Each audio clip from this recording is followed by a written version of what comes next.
Good morning. This is the Paradise Unicorn Priestess bringing you day 232 of A Course in Miracles, the Yin translation, where we use female words. This would be August 20th if you're starting at the new year. The witnesses to sin. Pain demonstrates the body must be real. It is a loud, obscuring voice whose shrieks would silence what the Holy Spirit says and keep her words from your awareness. Pain compels attention, drawing it away from her and focusing upon itself. Its purpose is the same as pleasure, for they both are means to make the body real. What shares a common purpose is the same. This is the law of purpose, which unites all those who share in it with itself. Pleasure and pain are equally unreal, because their purpose cannot be achieved. Thus are they means for nothing, for they have a goal without a meaning, and they share the lack of meaning which their purpose has. Sin shifts from pain to pleasure and again to pain, for either witness is the same and carries but one message. You are here within this body, and you can be hurt. You can have pleasure too, but only at the cost of pain. These witnesses are joined by many more. Each one seems different because it has a different name, and so it seems to answer to a different sound. Except for this, the witnesses of sin are all alike. Call pleasure pain, and it will hurt. Call pain a pleasure, and the pain behind the pleasure will be felt no more. Sin's witnesses but shift from name to name, as one steps forward and another back. Yet which is foremost makes no difference. Sin's witnesses hear but the call of death.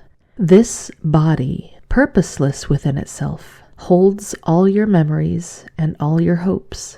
You use its eyes to see, its ears to hear, and let it tell you what it is it feels. It does not know. It tells you but the names you gave to it to use. When you call forth the witnesses to its reality, you cannot choose among them which are real, for any one you choose is like the rest. This name or that, but nothing more, you choose. You do not make a witness true because you called her by truth's name. The truth is found in her if it is truth she represents, and otherwise she lies, if you should call her by the holy name of God herself. God's witness sees no witnesses against the body, neither does she hearken to the witnesses by other names that speak in other ways for its reality. She knows it is not real, for nothing could contain what you believe it holds within, nor could it tell a part of God herself what it should feel and what its function is. Yet must she love whatever you hold dear, and for each witness to the body's death, she sends a witness to your life in her who knows no death. Each miracle she brings is witness that the body is not real. Its pains and pleasures does she heal alike, for all sin's witnesses do hers replace. The miracle makes no distinctions in the names by which sin's witnesses are called. It merely proves that what they represent has no effects, and this it proves because its own effects have come to take their place. It matters not the name by which you call your suffering. It is no longer there. The one who brings the miracle perceives them all as one and called by the name of fear. As fear is witness unto death, so is the miracle the witness unto life. It is a witness no one can deny, for it is the effects of life it brings. The dying live, the dead arise, and pain has vanished. Yet a miracle speaks not but for itself, but what it represents. Love, too, has symbols in a world of sin. The miracle forgives because it stands for what is past forgiveness and is true. How foolish and insane it is to think a miracle is bound by laws that it came solely to undo. The laws of sin have different witnesses with different strengths, and they attest to different sufferings. Yet to the one who sends forth miracles to bless the world, a tiny stab of pain, a little worldly pleasure, and the throes of death itself are but a single sound, a call for healing, and a plaintive cry for help within a world of misery. It is their sameness that the miracle attests. It is their sameness that it proves. The laws that call them different are dissolved and shown as powerless. The purpose of a miracle is to accomplish this, and God herself has guaranteed the strength of miracles for what they witness to. Be you then witness to the miracle and not the laws of sin. There is no need to suffer any more, but there is need that you be healed, because the suffering and sorrow of the world have made it deaf to its salvation and deliverance. The resurrection of the world awaits your healing and your happiness, that you may demonstrate the healing of the world. The holy instant will replace all sin if you but carry its effects with you, and no one will elect to suffer more. What better function could you serve than this? Be healed, that you may heal, and suffer not the laws of sin to be applied to you, and truth will be revealed to you, who chose to let love's symbols take the place of sin.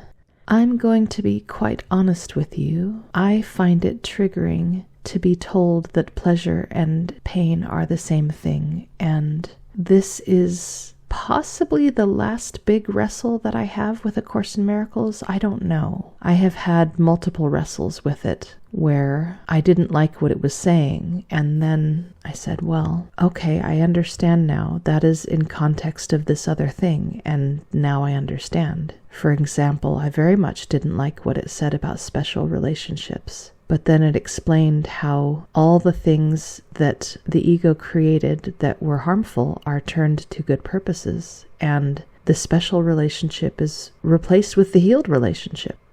Now, there was a previous reading where it suggested that even our having preferences is a thing that needs to be healed, because preferences are suggesting a hierarchy in illusions, and that is a thing that A Course in Miracles consistently teaches is not real, and is a counterpart to that there is no order of difficulty in miracles, because all illusions are the same. I even spoke of this in a previous reading about the movie A Wrinkle in Time, where the young boy who was so gifted in the depths of the illusion that they were being faced with in the story, when they were made to feel very hungry and given food, the little boy tasted all the food as sand. He was seeing through the illusion. So, let's look at this logically. If everything that we think of as reality is but an illusion, and we are the one child of God who currently feels stuck in separate individual avatars, and the experiences of that avatar in form are meaningless. If you think about it, if you're playing a video game, you're not personally feeling the things that are happening to the avatar. You might have opinions about it. You might have an objective to win the game. And what I'm kind of getting from A Course in Miracles is that we are to give up having objectives of winning the game, because the game cannot be won. It was designed to, perhaps like today's social media, to keep you scrolling as long as possible, to keep you coming back for more, but there is no winning of the game. And that's the thing A Course in Miracles is asking us to wake up to. So if this body is just an avatar in a video game, and all of the sensory input that comes in is equally illusory, then it's asking us to give up having preferences between those illusions and the form that they take. And it suggests that pleasure, just as pain, is something that locks us into the illusion and holds us here in that perception and keeps us from waking up. And it says that the miracle is here to show us that all of the illusions are equally unreal. The miracle is here to show us that neither pain nor pleasure, as felt by the body, are real, and that they are both fear, and in essence they are both a form of death. along with all the other forms that the illusion takes. And indeed, we see when someone is hypnotized, they can be made to have very different responses to what ought to be pain, and I suppose pleasure also, such that with hypnosis alone, you can have someone undergo surgery that, were they awake, would be very painful, but they don't feel the pain.